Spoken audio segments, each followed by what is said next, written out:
Hormone ఇది ఉంటాయి, changes ఉంటాయి కదా ఈ ఏజ్ లో. నేను డిప్రెషన్ కి వెళ్తున్నా. బిగ్ బాస్ ముందు ఇవన్నీ నాకు చెప్పేశారు కూర్చోబెట్టి. చెప్పేసాను కూర్చోబెట్టి. నేను అసలు హైడ్ అండ్ సీక్ చేయను.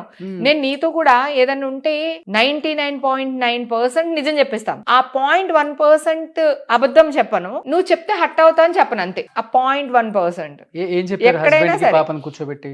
ఇదే చెప్పాను. నేను డిప్రెషన్ నాకు డిప్రెషన్ కి వెళ్తున్నాను, నాకు ఈ ఏజ్ ఫ్యాక్టర్ వల్ల, నాకు హార్మోన్ చేంజ్ అవుతున్న వల్ల నాకు ఎందుకు నేను ఇలా ఫీల్ అవుతున్నాను. సో నాకు నచ్చింది ఒక జిలేబీ, నాకు ఇష్టం, ఒక జిలేబీ తెచ్చి పెట్టండి, ఒక ఫ్లవర్స్ తెచ్చి పెట్టండి, నా కోసం మీరు నవ్వుతూ ఉండండి, నన్ను నవ్వుతూ ఉంచండి అని చెప్పి ఇషాకి, తనకి ఇద్దరికి చెప్పాను. ఆ తర్వాత ఇషా బాగా అర్థం చేసుకుంది నన్ను. ఇప్పుడు కూడా ఇషా నాకు మల్లెపూలు తెచ్చి పెడుతుంటుంది. నాకు మల్లెపూలు అంటే పిచ్చి, చాలా ఇష్టం అన్నమాట అసలు. ఆ తర్వాత కూర్చోబెట్టి చెప్పిన తర్వాత అప్పుడు మా హస్బెండ్ కొంచెం చేంజ్ అవ్వి, తనకి నాకు కావాల్సినవి ఏమున్నాయి అన్ని తీసుకురావడం, పెట్టడం.